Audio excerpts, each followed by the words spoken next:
ಬಿಹಾರದಲ್ಲಿ ಮತದಾರರ ಪಟ್ಟಿ ಪರಿಷ್ಕರಣೆ ಕಾರ್ಯ ಮುಗಿಯಿತು. ವಿಪರೀತ ಗಲಾಟೆ, ಸುಪ್ರೀಂ ಕೋರ್ಟ್ಗೆ ಹೋಗಿದ್ದು ಗಲಾಟೆ ಎಲ್ಲ ಆದಮೇಲೆ ಯಶಸ್ವಿಯಾಗಿ ಮುಗಿಸ್ಬಿಟ್ರು, ಅವ್ರು ಬಿಡಲಿಲ್ಲ. ಮುಂದಿನ ವರ್ಷ ವಿಧಾನಸಭಾ ಚುನಾವಣೆಗಳು ಕೆಲವು ಕಡೆ ನಡೀತೆ, ಕೆಲವು ಕಡೆ ನಡೆಯೋದು ಇಲ್ಲ, ಅದು ಬೇರೆ ವಿಚಾರ. ಬಟ್ ಸ್ಟಿಲ್ ಚುನಾವಣಾ ಆಯೋಗ ಈಗ 12 ರಾಜ್ಯಗಳಲ್ಲಿ ಇದೇ ಥರದ ವಿಶೇಷ ಮತಪಟ್ಟಿ ಪರಿಷ್ಕರಣೆ SIR ಕಾರ್ಯಕ್ರಮನ ಹಮ್ಮಿಕೊಂಬಿಟ್ಟಿದೆ. ಯಾರ್ಯಾರು ಅಂದರೆ ತಮಿಳುನಾಡು, ಕೇರಳ, ಉತ್ತರ ಪ್ರದೇಶ, ಪಶ್ಚಿಮ ಬಂಗಾಳ, ಮಧ್ಯಪ್ರದೇಶ, ಗುಜರಾತ್, ರಾಜಸ್ಥಾನ, ಗೋವಾ, ಛತ್ತೀಸ್ಗಢ ಮತ್ತು ಪುದುಚೇರಿ. 2 ರಾಜ್ಯಗಳ ಬಳಿಕ 2 ದಶಕಗಳ ಬಳಿಕ ಇದಾಗ್ತಾ ಇದೆ ಈ ಕೆಲಸ.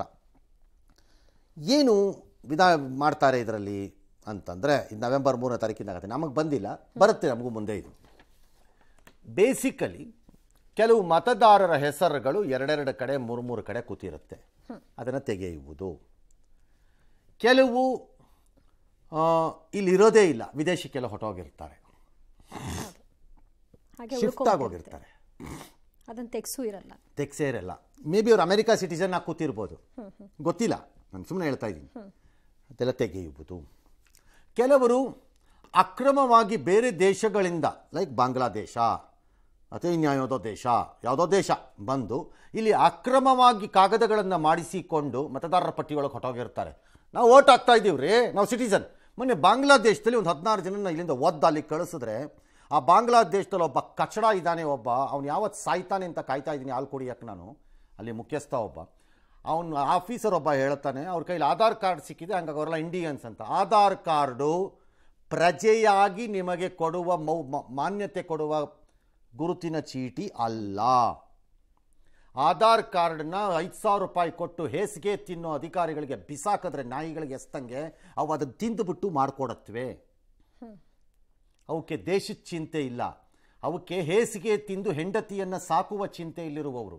ಹೇಸಿಗೆ ತಿನ್ನೋದಲ್ಲ ಹಂಗೆ, ಅವ್ರಿಗೆ ದುಡಿದು ತಿನ್ನಕ್ಕೆ ತಾಕತ್ತಿರಲ್ಲ. ಅವ್ರ ಹೆಂಡತಿ ಮಕ್ಕಳನ್ನ ಹೇಸಿಗೆ ತಿಂದೇ ಸಾಕಬೇಕು ಅವ್ರಿಗೆ ಬೇರೆ ದಾರಿ ಇಲ್ಲ, ಅವ್ರಿಗೆ ಪ್ರಾಕ್ಟೀಸ್ ಅದು. ಹಾಗಾಗಿ ಆಧಾರ್ ಕಾರ್ಡನ್ನು ಯಾರು ಬೇಕಾದ್ರೂ ಮಾಡಿಸ್ಬಿಡ್ತಾರೆ. ಹಾಗಾಗಿ ಆಧಾರ್ ಕಾರ್ಡ್ ಅಲ್ಲ, ಗುರುತಿನ ಚೀಟಿ ಅದು ಅಷ್ಟೇ. ಈ ಎಲ್ಲವನ್ನ ಮಾಡುವುದೇ ಈ ವಿಶೇಷ ಪರಿಷ್ಕರಣೆ. ಅದನ್ನೆಲ್ಲ ಫಿಲ್ಟರ್ ಆಗಬೇಕು. ಇನ್ನು ಕೆಲವರು ಕೇಸಲ್ಲಿ ಸತ್ತೋಗಿರ್ತಾರೆ, 15 ವರ್ಷ ಆಗೋಗಿರುತ್ತೆ, ಅಲ್ಲೇ ಇರುತ್ತೆ ಹೆಸರು, ಹೋಗೋದೇ ಇಲ್ಲ ಹೆಸರು. ಎಲ್ಲಪ್ಪ ಅವರು ಅಂದರೆ ಅವ್ರ ಮೇಲಕ್ಕೆ ಹೋದ್ರಲ್ಲ, ಹಾಗೆ ಅದು ಪರಿಸ್ಥಿತಿ. ಈಗ ಹೇಗೆ ಮಾಡ್ತಾರೆ? ಬೂತ್ ಲೆವೆಲಲ್ಲಿ ಮಾಡ್ತಾರೆ ಇದನ್ನು. ಆಫೀಸರ್ಸ್ ಹಾಕ್ತಾರೆ, ಪೊಲಿಟಿಕಲ್ ಪಾರ್ಟಿಗಳಿಗೂ ಅವಕಾಶ ಕೊಡ್ತಾರೆ, ಅವರವರು ನಾಮಿನೇಟ್ ಮಾಡ್ಬೋದು. ಅಲ್ಲಿ ಇದನ್ನೆಲ್ಲ ಚೆಕ್ ಮಾಡ್ತಾರೆ, ಮನೆಗೆ ಹೋಗಿ ಚೆಕ್ ಮಾಡ್ತಾರೆ. ಒಂದು ವೇಳೆ ಯಾರದ್ದಾರು ID ಗಳು ಮ್ಯಾಚ್ ಆಗಲಿಲ್ಲ ಅಂತ ಇಟ್ಕೊಳ್ಳೋಣ, ಅವ್ರದ್ದನ್ನು ತೆಗಿಯಲ್ಲ, ಅವ್ರ ಹೆಸರು ತೆಗಿಯಲ್ಲ. ನಿಮ್ಮ ಮನೆಗೆ ಬಂದರು ನಾಳೆ, ನಮ್ಮ ಕರ್ನಾಟಕದಲ್ಲಿ ನಡೆದಾಗ ID ಮ್ಯಾಚ್ ಆಗಲಿಲ್ಲ ಅಂತ ಇಟ್ಕೊಳ್ಳೋಣ, ವೋಟರ್ಸ್ ಲಿಸ್ಟ್ಗೂ ID ಗೂ ಮ್ಯಾಚ್ ಆಗ್ತಿಲ್ಲ ಅಂತ ಇಟ್ಕೊಳ್ಳೋಣ. ನನ್ನ ಹೆಸರು ತೆಗಿಯಲ್ಲ, ನನಗೊಂದು ನೋಟಿಸ್ ಕೊಡ್ತಾರೆ, ನಿಂದೇನಾದ್ರು ಸಮಜಾಯಿಷಿ ಇದ್ದರೆ ಕೊಡು ಅಂತ. ಬೇರೆ ದಾಖಲಾತಿಗಳನ್ನ ಕೊಟ್ಟು ಏನಾದ್ರು ಇದ್ದರೆ ಕೊಡು, ಕೊಡದಿದ್ರೆ ಕಿಪ್ಪಿಸಾಕ್ತಾರೆ, ಆಯ್ತಲ್ಲ. ಆದರೆ ಕಾಂಗ್ರೆಸ್ ಎಂಬ ಘನತೆವೆತ್ತ ರಾಷ್ಟ್ರೀಯ ಪಕ್ಷ ಅಂತೆ, ನನ್ನ ಪ್ರಕಾರ ಅದು ರಾಷ್ಟ್ರ ವಿರೋಧಿ ಪಕ್ಷ. ಈ ವಿಚಾರದಲ್ಲಿ ಅವರು ಈ RJD, DMK, ಈ ಮಮತಾ ವೆಸ್ಟ್ ಬೆಂಗಾಲಲ್ಲಿ TMC ಇಂಥವ್ರದ್ದೆಲ್ಲ ವಾದ ಏನು ಅಂದರೆ, ಇದು ಮಾಡಬಾರ್ದು. ಯಾಕೆ ಮಾಡಬಾರ್ದು? ಬರ್ತಾ ಇರಬೇಕು, ಒತ್ತುತ್ತಾ ಇರಬೇಕು. ಅಲ್ಲಿಂದ ರೋಹಿಂಗ್ಯಾಗಳು, ಮುಸ್ಲಿಂ ಇದು ನಡೀತಾ ಇರಬೇಕು. ಅಲ್ಲಿ ಪಶ್ಚಿಮ ಬಂಗಾಳದ ಹಲವಾರು ಭಾಗಗಳಲ್ಲಿ ಅಕ್ರಮವಾಗಿ ಕೂತಿರ್ಬೇಕು, ಅವ್ರು ಒತ್ತುತ್ತಾ ಇರಬೇಕು, ಇವ್ರು ಗೆಲ್ತಾ ಇರಬೇಕು. ಲಾಭ ಪಡ್ಕೊಳ್ಳೋದಕ್ಕೆ ಏನಕ್ಕೆ ಇರಬೇಕು? ನಂಬರ್ 2, ಸುಮ್ಮನೆ ಯಾಕೆ ವೋಟರ್ಸ್ ಲಿಸ್ಟಲ್ಲಿ ಲಕ್ಷಾಂತರ ವೋಟ್ಗಳು ಎಕ್ಸಸ್ ಇರಬೇಕು? ಪ್ರಯೋಜನಕ್ಕೆ ಯಾವುದೋ ಒಂದು ಉದಾಹರಣೆಗೆ ಒಂದು ಜಯನಗರ ಅಂತ ತಗೊಳ್ಳೋಣ ಬೆಂಗಳೂರಲ್ಲಿ, ಬೇಡ ಪ್ರಿಯಾಂಕ ಖರ್ಗೆ ಚಿತಾಪುರ ತಗೊಳ್ಳೋಣಪ್ಪ. ಈಗ ಅವರೇ ತಾನೇ ಸುದ್ದಿಲಿರೋದು. ಪ್ರಿಯಾಂಕ ಖರ್ಗೆಯ ಚಿತಾಪುರದಲ್ಲಿ ಒಂದು 10,000 ಎಕ್ಸಸ್ ವೋಟ್ ಏನಕ್ಕೆ ಇರಬೇಕು? ಸತ್ತೋಗಿರೋನೋ, ಓಡೋಗಿರೋನೋ, ದೇಶ ಬಿಟ್ಟೋಗಿರೋನೋ, ಇನ್ಯಾವುದೋ ರಾಜ್ಯ ಕೊಟ್ಟೋಗಿರೋನೋ, ಅಥವಾ ಇನ್ನೊಂದು ಬೆಂಗಳೂರಿಗೆಲ್ಲ ಶಿಫ್ಟ್ ಆಗೋಗಿ ಇಲ್ಲಿ ವೋಟರ್ ಮಾಡಿಸ್ಕೊಂಡಿರೋನೋ, ಏನಕ್ಕೆ ಇರಬೇಕಲ್ಲಿ? ಮಿಸ್ಯೂಸ್ ಆಗೋ ಚಾನ್ಸಸ್. ಅಥವಾ ಬಾಂಗ್ಲಾದೇಶದಿಂದ, ಪಾಕಿಸ್ತಾನದಿಂದ ಬಂದು ಚಿತಾಪುರದಲ್ಲಿ ಸೇಫ್ ನಾನು ಅಂತ ಸೆಟ್ಲ್ ಆಗಿರೋನೋ, ಯಾಕೆ ಇರಬೇಕದು? ಇಲ್ಲ ಅದಿರ್ಕೊಡ್ದು. BJP ಪರ ಈಸೆ ಅವ್ರು ಮಾಡಿದಾಗ ಬಿಹಾರದಲ್ಲಿ ಒಂದೇ ಒಂದು ಅಬ್ಜೆಕ್ಷನ್ ಹಾಕಿಲ್ಲ ಯೋಗ್ಯತೆಗೆ. ಎಲ್ಲರೂ ಸುಪ್ರೀಂ ಕೋರ್ಟು ಕ್ಯಾಕರ್ ಸೂಗ್ದಿದೆ, ಅಲ್ರಪ್ಪ ಕಾರಣನೇ ಕೊಡದೆ ನೀವು ನನ್ನ ಹತ್ರಕ್ಕೆ ಬಂದರೆ ಏನು ಕತೆ ಅಂತ. ಇಲ್ಲ, ಒಂದೇ ಒಂದು ಅಬ್ಜೆಕ್ಷನ್ ಹಾಕಿಲ್ಲ ವೋಟರ್ಸ್ ಲಿಸ್ಟ್ ಫೈನಲ್ ಆದಮೇಲೆ. ಇದು ಈಗ ನಡೆಯುತ್ತೆ, ಒಂದಿನ ನಮ್ಮಲ್ಲೂ ನಡೆಯುತ್ತೆ, ಅದಕ್ಕೆ ಹೇಳ್ತಾ ಇದ್ದೀನಿ. ಎಸ್, ಜೀನಿ ಸ್ಲಿಮ್ ರೆಫರ್ ಮಾಡ್ಬೇಕಾದ್ರೆ ಕಾರಣ ಏನಂದ್ರೆ ವೇಟ್ ಲಾಸ್ ಸಲುವಾಗಿ ನನ್ ಬಾಳ ಜನ ಕೇಳಿದ್ರು. ಫಸ್ಟ್ ನಾನ್ ತಗೊಂಡು ನನಗೆ ರಿಸಲ್ಟ್ ಬಂದ್ಮೇಲೆ ಆಮೇಲೆ ನಾನು ಜೀನಿ ಸ್ಲಿಮ್ ಇನ್ನೊಬ್ಬರಿಗೆ ಪ್ರಿಪೇರ್ ಮಾಡಿದ್ದೆ. ಸುಸ್ತಾಗೋದು ಕಡಿಮೆ ಆಯ್ತು, ವೀಕ್ನೆಸ್ ಅದು ಏನೂ ಇಲ್ಲ, ಪೂರಾ ಹೆಲ್ದಿ ಅದೇನಿ. ವೇಟ್ ಜಾಸ್ತಿ ಇರೋರಲ್ಲಿ ಏನೇ ಡೌಟ್ ಇಲ್ಲದೆ 100% ಬಳಸಬಹುದು. ಪ್ರತಿದಿನ ನಮ್ಮ ಜೀನಿ ಸ್ಲಿಮ್ ನ ಯೂಸ್ ಮಾಡಿ ಯಾವುದೇ ಸೈಡ್ ಎಫೆಕ್ಟ್ ಇಲ್ದಂಗೆ ನೀವು ಸಣ್ಣ ಆಗ್ತೀರಾ. ಕಲಬುರಗಿ ಆಳಂದ ವೋಟ್ ಚೋರಿ ಪ್ರಕರಣ ಸಂಬಂಧ ಎಸ್ಐಟಿ ಅಧಿಕಾರಿಗಳು ತನಿಖೆನ ಚುರುಕುಗೊಳಿಸಿದ್ದಾರೆ. ಆಳಂದ ಕ್ಷೇತ್ರ ಬಿಟ್ಟು ಕಲಬುರಗಿ ಜಿಲ್ಲೆಯ 2 ಮತಕ್ಷೇತ್ರಗಳಲ್ಲೂ ಕೂಡ ವೋಟ್ ಚೋರಿ ಆಗಿದೆ ಅನ್ನೋದ್ರ ಬಗ್ಗೆ ಎಸ್ಐಟಿ ಅಧಿಕಾರಿಗಳಿಗೆ ದಾಖಲೆಗಳು ಲಭ್ಯವಾಗಿದೆಯಂತೆ. ಹಾಗಾಗಿ ಆ 2 ಕ್ಷೇತ್ರಗಳಲ್ಲೂ ಕೂಡ ತನಿಖೆಯನ್ನು ಮುಂದುವರಿಸ್ತಾರಂತೆ. ಕಲಬುರಗಿಯ ಸಿಎ ಮೂಲಕ ಡೇಟಾ ಆಪರೇಟರ್ಗೆ ಹಣ ಸಂದಾಯ ಆಗಿತ್ತು ಅಂತ ಹೇಳಿ ಸಿಎ ಮನೆ ಮೇಲೆ ದಾಳಿ ನಡೆಸಿ 2 ಲ್ಯಾಪ್ಟಾಪ್ ಅನ್ನು ವಶಪಡಿಸಿಕೊಂಡಿದ್ರು. ಅದರ ಆಧಾರದ ಮೇಲೆ ಕಾರ್ಯಾಚರಣೆ ಮುಂದುವರೆದಿದೆ. ವೋಟ್ ಚೋರಿ ಅನ್ನೋದು ಆಗಿದೆ ಅನ್ನೋದಾದರೆ 2 ಆಗಿರಲೇಬೇಕು. ಒಂದು, ಎ ಅಥವಾ ಎಕ್ಸ್ ಹೆಸರಿನ ವ್ಯಕ್ತಿಯ ಹೆಸರನ್ನು ಮತಪಟ್ಟಿಯಿಂದ ತೆಗೆದಿರಬೇಕು. ಆಗಿರಬೇಕು. ಅವನಿಗೆ ವೋಟ್ ಆಗಕ್ಕಾಗಿರಬಾರ್ದು. ಆ ವ್ಯಕ್ತಿ ರಕ್ತ ಮಾಂಸದಲ್ಲಿ ಹಾಜರಿರಬೇಕು. ಆ ವ್ಯಕ್ತಿ ಇರಬೇಕು. ಈಗ ಉದಾಹರಣೆಗೆ ಬಿಹಾರದಲ್ಲಿ 6 ಜನ ಬದುಕಿದ್ದವ್ರನ್ನ ಸತ್ತವ್ರು ಅಂತ ಲಿಸ್ಟಲ್ಲಿ ಹಾಕ್ಬಿಟ್ಟಿದ್ದಾರೆ ಅಂತ ಅವನು ಯಾವನೋ ಒಬ್ಬ ಪಟಿಂಗ ಭೂಪತಿ ಪ್ರಚಂಡ ಕಂತ್ರಿ ಲೀಡರ್ ಯಾವನೋ ಒಬ್ಬ ಹೇಳ್ತಿದ್ದಿದ್ದು ಕೇಳಿಸ್ಕೊತಾ ಇದ್ದೆ. RJD ಯಾರೋ ಒಬ್ಬ ಯಾವನೋ ಹೇಳ್ತಿದ್ದ. ಫೇರ್ ಇರ್ಬೋದು. That is exactly the idea.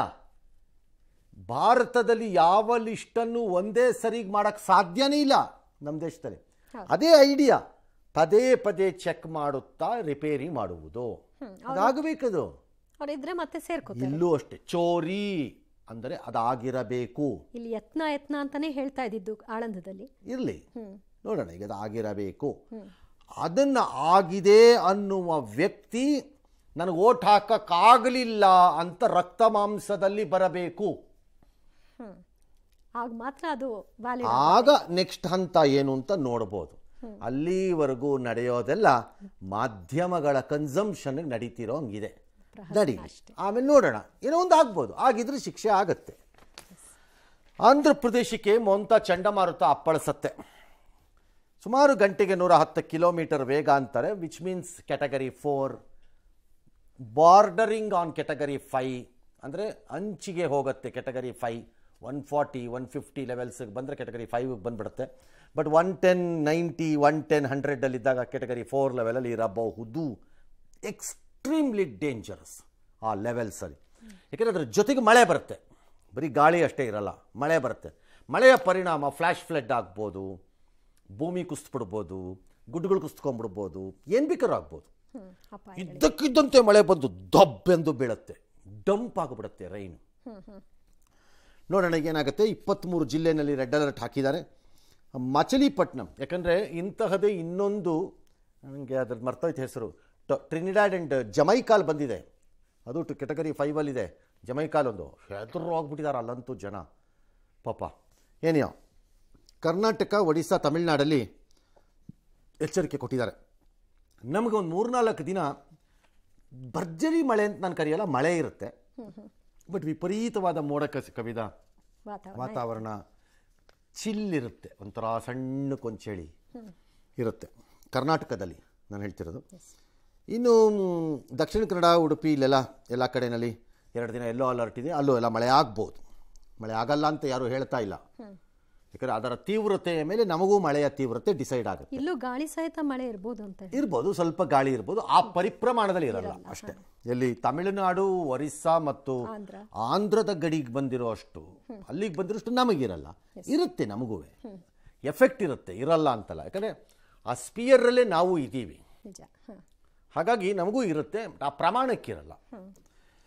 ಇನ್ನು ಇದು ಅರಬ್ಬಿ ಸಮುದ್ರದಲ್ಲಿ ವಾಯುಭಾರ ಕುಸಿತದಿಂದ ಕರಾವಳಿ ಆಗಿದ್ದರಿಂದ ಹವಾಮಾನ ಮುನ್ಸೂಚನೆ ಕೊಟ್ಟಿದ್ದಾರೆ. ದಾವಣಗೆರೆಯಲ್ಲೂ ಮಳೆ ಆಗಿದೆ, ಎಲ್ಲ ಕಡೆಯೂ ಆಗ್ತಾ ಇದೆ ಮಳೆ, ಆಗಿಲ್ಲ ಅಂತಲ್ಲ. ಹುಷಾರಾಗಿ ಒಂಚೂರು ಇರಬೇಕು ವೆದರ್ ವಿಚಾರದಲ್ಲಿ ಅಥವಾ ಮಳೆ ಮತ್ತು ಗಾಳಿ ವಿಚಾರದಲ್ಲಿ. ಎಸ್, ವಾಣಿವಿಲಾಸ ಜಲಾಶಯದಲ್ಲಿ ಯಾರೋ ಹುಚ್ಚಾಟ ಆಡಕ್ಕೆ ಕೊನೆಗೆ ಅವ್ನು ಸೇಫ್ ಮಾಡಿದ್ದಾರೆ ಸರ್. ಹುಚ್ಚಾಟ ಆಡಕ್ಕೆ ಹೋಗಿ ಬಿದ್ದಿದ್ದ ಮತ್ತು ಅವ್ರನ್ನ ಸೇಫ್ ಮಾಡಿದ್ದಾರೆ. ಏನು ಹುಚ್ಚಾಟ ಅಂದರೆ? ಅಲ್ಪ ಅದೇ ಫೋಟೋ ತಗೊಳ್ಳೋದು, ವಿಡಿಯೋ ಮಾಡ್ಕೊಳ್ಳೋದು. ಹೌದಾ? ಯಾಕೆ ಸೇವ್ ಮಾಡಿದ್ರು? ಬಿಟ್ಬಿಡ್ಬೇಕಾಗಿತ್ತು. ಅವನದಲ್ಲಿ ಫೋಟೋ ಹಾಕ್ಬಿಟ್ಟಿದ್ರಾಗಿತ್ತು. ಎಸ್, ಇನ್ನು ಚಿತ್ತಾಪುರದಲ್ಲಿ ಆರ್ಎಸ್ಎಸ್ ಪಥಸಂಚಲನ ವಿವಾದ ಸಂಬಂಧ ಹೈಕೋರ್ಟ್ ಆದೇಶದಂತೆ ಕಲಬುರಗಿ ಜಿಲ್ಲಾಧಿಕಾರಿಗಳು ನಾಳೆ ಅವರ ಕಚೇರಿಯಲ್ಲಿ 11:30ಕ್ಕೆ ಶಾಂತಿ ಸಭೆಯನ್ನು ಕರೆದಿದ್ದಾರೆ. 10 ಸಂಘಟನೆಗಳು ಈ ಸಭೆಗೆ ಬರಬೇಕು ಅಂತ ನೋಟಿಸ್ ಕೊಡಲಾಗಿದೆ. ಒಂದು ಸಂಘಟನೆಯಿಂದ 3 ಜನರ ಸಭೆಗೆ ಹಾಜರಾಗಬೇಕು, ಲಿಖಿತವಾಗಿ ಹೇಳಿಕೆ ದಾಖಲು ಮಾಡಬೇಕು ಅಂತ ಜಿಲ್ಲಾಡಳಿತ ಸೂಚನೆ ಕೊಟ್ಟಿದೆ. ಮುಂಜಾಗ್ರತಾ ಕ್ರಮವಾಗಿ ಸಭೆ ನಡೆಸುವಂತಹ ಕಚೇರಿ ಸುತ್ತಮುತ್ತ ಅವಶ್ಯಕತೆ ಬಿದ್ದರೆ ನಿಷೇಧಾಜ್ಞೆ ಜಾರಿಗೊಳಿಸಲು ಕೂಡ ಚಿಂತನೆಯನ್ನು ಮಾಡಿಕೊಂಡಿದ್ದಾರೆ. ಡಿಸಿ ವರದಿಯನ್ನು ಆಧರಿಸಿ ಅಕ್ಟೋಬರ್ 30ಕ್ಕೆ ಹೈಕೋರ್ಟ್ಗೆ ಆದೇಶ ನೀಡುವ ಸಾಧ್ಯತೆ ಇದೆ. ಈ ಮಧ್ಯೆ ಪ್ರಚೋದನಕಾರಿ ಭಾಷಣ ಆರೋಪದಲ್ಲಿ ಆದೇಶ ಅಲ್ಲ, ಹೈಕೋರ್ಟ್ ವರದಿ ಕೊಡುವ ಸಾರಿ ಇನ್ನು ಪ್ರಚೋದನಕಾರಿ ಹೇಳಿಕೆ ಕೊಟ್ಟಂತಹ ಭಾಷಣ ಮಾಡಿದಂತಹ ಕಲ್ಲಡ್ಕ ಪ್ರಭಾಕರ್ ವಿರುದ್ಧ ಬಲವಂತದ ಕ್ರಮ ಬೇಡ ಅಂತ ಪುತ್ತೂರು 6ನೇ ಹೆಚ್ಚುವರಿ ಜಿಲ್ಲಾ ಮತ್ತು ಸೆಷನ್ಸ್ ಕೋರ್ಟ್ ಆದೇಶ ಮಾಡಿದೆ. ಅಕ್ಟೋಬರ್ 29ಕ್ಕೆ ವಿಚಾರಣೆಯನ್ನು ಮುಂದೂಡಿಕೆ ಮಾಡಿದೆ. ಆಲ್ ರೈಟ್, ಪಥಸಂಚಲನದ ಏನೋ ಒಂದು ತೀರ್ಮಾನ ಆಗತ್ತೆ. ಇವರು ಡಿ ಸಿಗಳು ಏನು ಬೇಕಾದ್ರೂ ಮಾಡ್ಕೋಬೋದು, ಎಸ್ ಪಿ ಏನು ಬೇಕಾದ್ರೂ ಮಾಡ್ಬೋದು. But ultimately high court will decide ಮಾಡಬೇಕಾ ಮಾಡಬಾರ್ದು ಅಂತ. ಇತರೆ ರಾಜ್ಯಗಳಲ್ಲಾಗಿರೋದು ನೋಡಿದ್ರೆ ಇಲ್ಲೂ ಪರ್ಮಿಷನ್ ಕೊಡಬೇಕು. ಭಾಳ ಸರಳವಾದ ಮಾನದಂಡ ಇದಕ್ಕಿರುವಂಥದ್ದು, ಅದಕ್ಕಿಂತ ದೊಡ್ಡದು ಏನಿಲ್ಲ. ಅದರಲ್ಲಿ ಯಾರು ನಡೆಸುವವರು, ಎಷ್ಟು ಹೊತ್ತಿಗೆ ಮತ್ತು ಎಂದು, ರಸ್ತೆ ಏನು, ಮಾರ್ಗ ಏನು, ಎಷ್ಟು ಜನ, ಎಷ್ಟು ಹೊತ್ತಿನಿಂದ ಎಷ್ಟು ಹೊತ್ತಿಗೆ, ಅರ್ಜಿಯನ್ನು ಮೊದಲು ಕೊಟ್ಟವರು ಯಾರು, ಅವರಿಗೆ ಮೊದಲು, ಎರಡನೆಯ ಕೊಟ್ಟವರು ಎರಡನೆಯವರು. ಮೊದಲು ಕೊಟ್ಟವರು ಬೆಳಗ್ಗೆ 11 ಗಂಟೆ ಅಂದರೆ ಅವರಿಗೆ 11 ಗಂಟೆ, ಎರಡನೆಯವರು ಇಲ್ಲ ನಮಗೆ ಸಂಜೆ ಬೆಳಗ್ಗೆ 11 ಬೇಕು, ಮೊದಲನೆಯವರು ನಮ್ಗೆ 4 ಗಂಟೆ ಕೊಟ್ಟರು ಪರವಾಗಿಲ್ಲ, 4-11 ಬೆಳಿಗ್ಗೆ ಅಥವಾ ಮಾರನೆಯ ದಿನ. ಇನ್ನು ನಾನು ಕೊಟ್ಟಿದ್ದೀನಿ ಅಂತ ಇನ್ನೊಂದು 16 ಆರ್ಗನೈಸೇಷನ್ ಬಂದರೆ 16 ಆರ್ಗನೈಸೇಷನ್ಗೂ ಅದೇ ನಿಯಮ, ಎಲ್ಲರಿಗೂ ಒಂದೇ ನಿಯಮ ಮಾಡಿಬಿಟ್ಟು ಕ್ಲೋಸ್ ಮಾಡಿ ಹಾಕಬೇಕು ಅಷ್ಟೇ. ನಿನ್ನೆ ಕೋಲಾರದಲ್ಲಿ ಹಾವೇರಿಯಲ್ಲಿ ಮಾಡಿದ್ರು ಸರ್, ಏನೂ ಸಮಸ್ಯೆ ಆಗಲಿಲ್ಲ. ಹೀಗಿದ್ದಾಗ ಸಮಸ್ಯೆ ಇಲ್ಲ. RSS ಅಲ್ಲ, DSS ಅಲ್ಲ, ಮತ್ತೆ ಖರ್ಗೆ ಇದು ಪ್ರಿಯಾಂಕ ಖರ್ಗೆ ಸಮಸ್ಯೆ ಇಲ್ಲಿ. ಸಮಸ್ಯೆ ಇರೋದು ಪ್ರಿಯಾಂಕ ಖರ್ಗೆ ಎಂಬ ವ್ಯಕ್ತಿಗಷ್ಟೇ, ಇದು ಬೇರೆ ಸಮಸ್ಯೆ ಅಲ್ಲ ಇದು. ಹಾಗಾಗಿ ಬೇರೆ ಕಡೆ ನಡೀತಾ ಇದೆ ಅದ್ರ ಪಾಡ್ಗದು. ಈಗ ಈ ಚಿತ್ತಾಪುರದಲ್ಲಿ RSSನ 80 ಜನನೋ 76 ಜನನೋ 133 ಜನನೋ ಅವ್ರಿಗೆ ಕೋಲ್ ಹಿಡ್ಕೊಂಡು ಹೋಗ್ತಾ ಇದ್ದಿದ್ರು, ಹೋಗ್ತಾ ಇರೋರು ಮುಗಿದೋಗಿರೋದು, ನಮಗೆ ಗೊತ್ತಾಗ್ತಾನೂ ಇರಲಿಲ್ಲ. ನಡೀತಾ ಅಂತ ಇದು ಚಿತ್ತಾಪುರದಲ್ಲಾಗಿದೆ. ಹೌದಾ, ಅಲ್ಲೂ ಮಾಡಿದ್ರ ವೆರಿ ಗುಡ್ ಅಂತಿದ್ರು, ಯಾರು ಗೊತ್ತಾಗ್ತಾನೆ ಇಲ್ಲ. ಈಗೇನಾಗಿದೆ, ಹೈಲೈಟ್ ಮಾಡಿದ್ರು. ಮತ್ತೆ ಖರ್ಗೆ ಜೂನಿಯರ್ಗೆ ಥ್ಯಾಂಕ್ಸ್ ಹೇಳೋದು ಬೇಡವೇ? RSS ಅವ್ರು ಥ್ಯಾಂಕ್ಸ್ ಹೇಳ್ಬೇಕು, ಎಲ್ಲರೂ ಹೇಳಬೇಕು. ಎಷ್ಟು ಚೆನ್ನಾಗಿ ಪರಿಚಯ ಮಾಡಿಕೊಡ್ತಾ ಇದ್ದೀರಿ. ಹೌದು, ಇಂಥದ್ದು ಒಂದು ನಡೆಯುತ್ತೆ ಹಿಂಗೆ ಮಾಡಿ ಮಾಡಿ ಮಾಡಿ ಕಾಂಗ್ರೆಸ್ನವರು ಈ ಪರಿಸ್ಥಿತಿಗೆ ಬಂದಿದ್ದೀರಿ. You have simply lost that touch. ಅದಕ್ಕೆ RSSಗೆ 10ಕ್ಕೆ 3 ಜನ ಯುವಕರು ಹೋಗ್ತಾರೆ, ನಿಮಗೆ 10ಕ್ಕೆ -6 ಜನ ಆದರೂ ಬರಲ್ಲ ನಿಮಗೆ ಯುವಕರು. ಅದಕ್ಕೆ ಹಂಗೆ ಆಗ್ತಿರೋದು ಇದು. ನೀವು ಮಾಡಿ ಮಾಡಿ ಮಾಡಿ ಹಿಂಗೆ ಆಗ್ತಿದೆ. ಅದರ ಬದಲು ಮಲ್ಲಿಕಾರ್ಜುನ ಖರ್ಗೆ ಅವರ ಸುಪುತ್ರರು, ನೀವು ಒಂದು ಸಂಘಟನೆ ಕಟ್ಟಬೇಕು, ಅಷ್ಟು ಡಿಸಿಪ್ಲಿನ್ಡಾಗಿ ನಿಮ್ಮ ಕಾಂಗ್ರೆಸ್ ಪಕ್ಷಕ್ಕೆ ಸೇವೆ ಮಾಡುವುದಕ್ಕೆ ಸ್ವಾರ್ಥರಹಿತ ಹುಡುಗರನ್ನ ಕರ್ಕೊಂಬಂದು ಆ ಥರ ಕಟ್ಟಬೇಕು. ಒಂದು ನಾಟ್ ಎ ಬ್ಯಾಡ್ ಐಡಿಯಾ. ಹೋದ್ರೋಯ್ತು ಮಿನಿಸ್ಟರ್ಗಿರಿ, ಹೋದ್ರೋಯ್ತು ರಾಜಕಾರಣ, ಬಿಟ್ಟು ಟೊಂಕ ಕಟ್ಟ್ರಿ. ಯಾರ ಹತ್ರ ಬರಲ್ಲ, ಎಲ್ಲರೂ ನೋಡೋಣ. ನೀವೇ ಒಂಥರ RSS ಸಂಸ್ಥಾಪಕರ ಥರ 50 ವರ್ಷ ಆದಮೇಲೆ ಫೇಮಸ್ ಆಗ್ಬೋದು, ಹೇಳೋಕ್ಕಾಗಲ್ಲ. ಖರ್ಗೆ ಜೂನಿಯರ್ ಕಟ್ಟಿದ ಸಂಘಟನೆ ಅಂತ ಅನ್ಬೋದೇನೋ ಜನ. ಕಟ್ರಿ. ಇದು ನಾನು ಹೇಳ್ತಿರೋದು ಸ್ವಾರ್ಥರಹಿತ ಸ್ವಯಂ ಸೇವಕರದ್ದು.